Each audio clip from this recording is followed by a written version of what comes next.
आज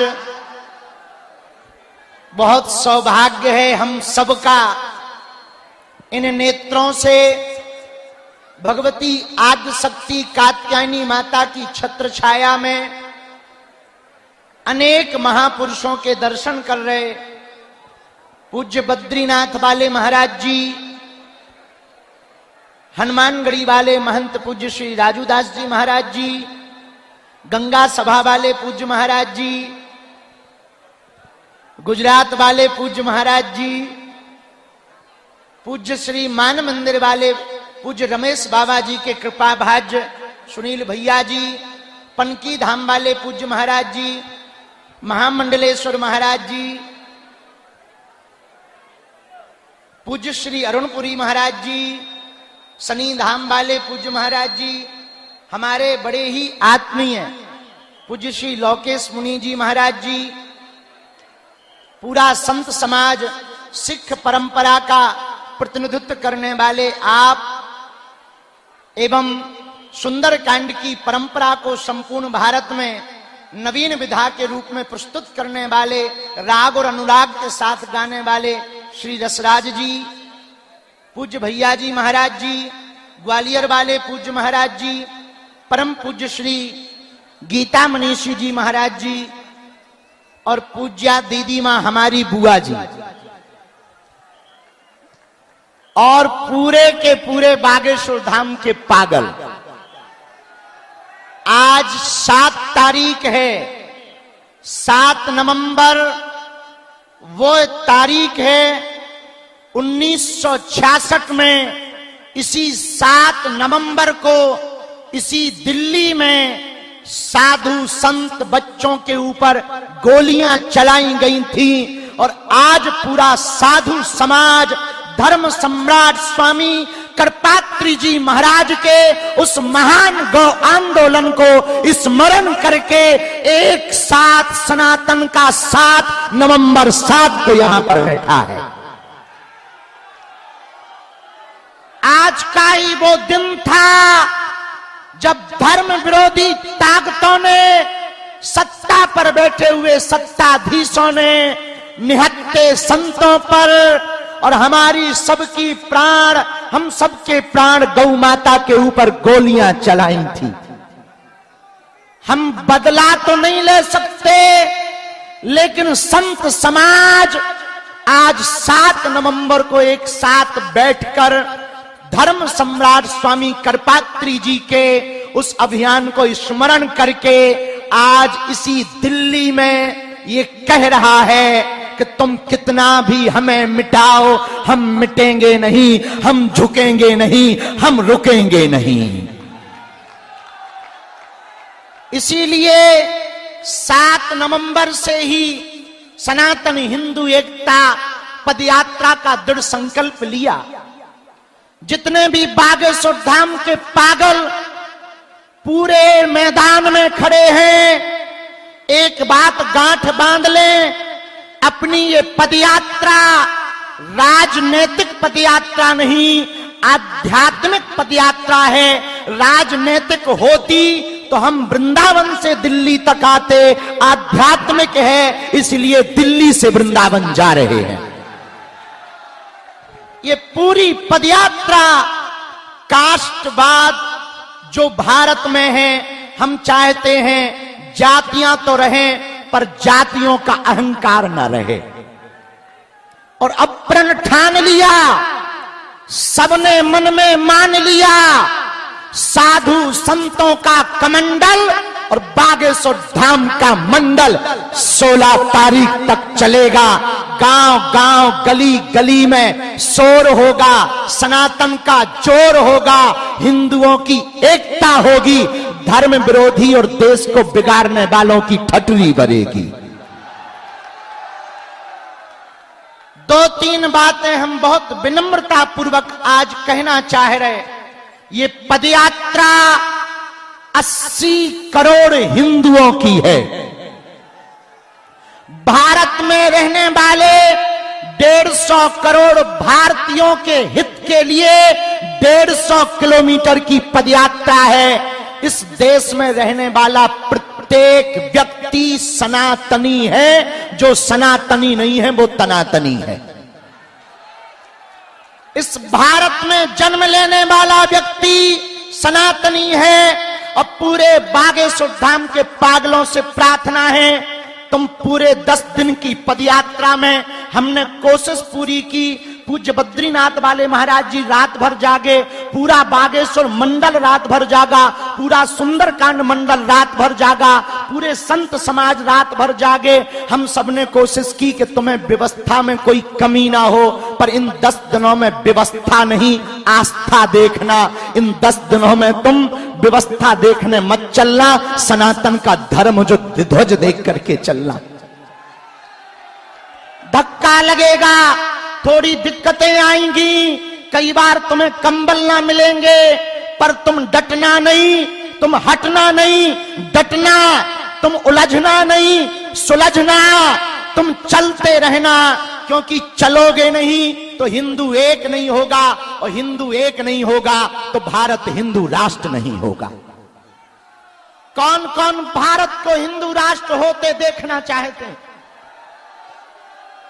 कौन कौन हिंदू एकता चाहते हैं? तो कोई रोकेगा तो तुम रुक जाओगे, कोई विरोध करेगा तो क्या तुम डर जाओगे? व्यवस्था नहीं मिलेगी तो क्या तुम भग जाओगे?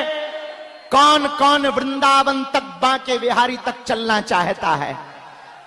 पक्का पक्का पक्का। हम भी वचन दे रहे, आप कदम से कदम मिलाकर चलो। हमारी तो बहुत छोटी सामर्थ्यता है, इन संतों की कृपा है, इन संतों का साथ और सनातनियों का हाथ। और नवंबर 7 एक ऐसा दिन आज का होगा जब भारत में एक विचारक क्रांति की यात्रा प्रारंभ हो रही है। यह यात्रा विचारक क्रांति की यात्रा है। यह यात्रा कास्टवाद को शून्य करके राष्ट्रवाद को बढ़ावा देने की है। इस यात्रा में हम लोग 10 दिनों तक रोज सुबह राष्ट्रगान, हनुमान चालीसा के साथ अपनी पदयात्रा 7 संकल्प लेकर प्रारंभ करेंगे। और नाम जप करते हुए धर्म ध्वज आगे चलेगा, उसके पीछे हम सब चलेंगे। धर्म ध्वज के साथ साथ चलेंगे, धर्म ध्वज से आगे नहीं चलेंगे। जहां जहां विश्राम होगा वहां अखंड कीर्तन होगी। जहां जहां विश्राम होगा वहां पर गौ माता का पूजन होगा। जहां जहां विश्राम होगा भोजन और भजन दोनों की व्यवस्था होगी। इन 10 दिनों में हमको एक बात याद रखना है, बालाजी का मिलन बांके बिहारी से हो रहा है। यमुना मैया का मिलन वृंदावन वाली यमुना जी से हो रहा। माया और शक्ति की नगरी से यह यात्रा माधव और भक्ति की नगरी वृंदावन तक जाएगी। बोलो जय सिया राम, जय सिया राम। हरे हरे। भारत हिंदू राष्ट्र की, सत्य सनातन धर्म की, गौ माता की, छुआछूत की करो विदाई, हम सब हिंदू। छुआछूत की करो विदाई, हम सब हिंदू। भेदभाव की करो विदाई, हम सब हिंदू। हम सब हिंदू, हम सब हिंदू। अब लोग हमसे आज पूछ रहे थे कि बाबा पदयात्रा से क्या होगा। सुनो, एक तो हिंदुओं का डर खत्म होगा, दूसरा हिंदू एक होगा, तीसरा पूरी दुनिया को हिंदुओं की ताकत का पता लगेगा। जब फ्रांस के लोग अपनी सड़कों पर उतरकर फ्रांस को बचाने के लिए सड़कों पर उतर सकते, इंग्लैंड के लोग अपनी देश को बचाने के लिए सड़कों पर उतर सकते, तो हम भारतीय क्यों नहीं अपने भारत को, सनातन को बचाने के लिए सड़कों पर उतर सकते। किसी ने हमसे कहा बाबा यात्रा से दंगा होगा। हम कहा दंगा वाले ठटरी के बड़े दूसरे हैं, इसमें गंगा बहेगी। ये दंगा के लिए नहीं, गंगा के लिए पदयात्रा है। ये तनातनी के लिए नहीं, सनातनियों के लिए पदयात्रा है। हम किसी के विरोध में नहीं हैं। हमें मुसलमानों से भी दिक्कत नहीं, ईसाइयों से भी दिक्कत नहीं, पर यदि वो गजवाए हिंद कहेंगे तो हम भगवाए हिंद बना के रहेंगे। यदि वो सर तन से जुदा करने की बात करेंगे तो जो अभी पाकिस्तान में 9 जगह फटाके फूटे, वो उनके, हमारे पास फटाके तो है नहीं है, पर देश की सेना तो फोड़ ही सकती है।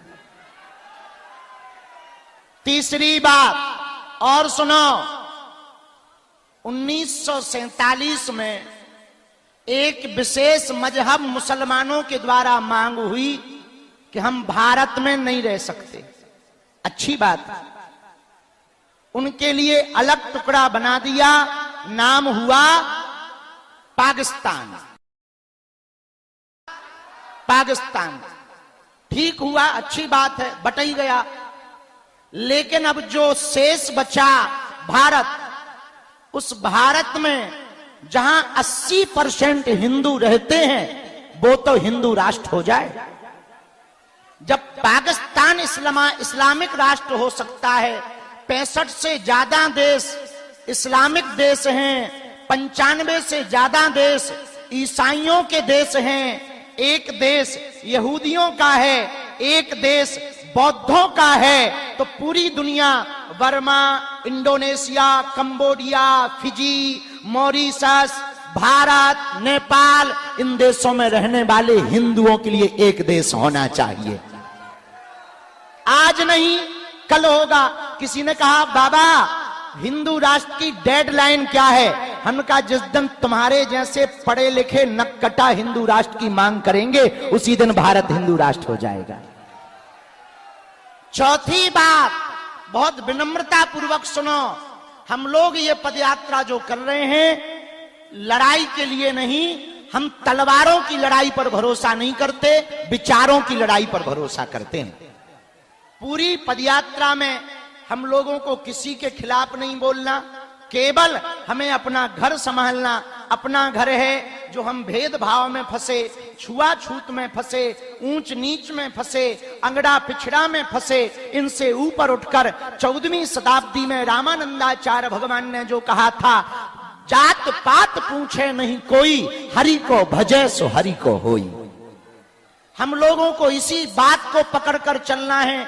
सुबह से लेकर सायंकाल तक नाम कीर्तन करते हुए चलना है। एक बात हम पक्की कह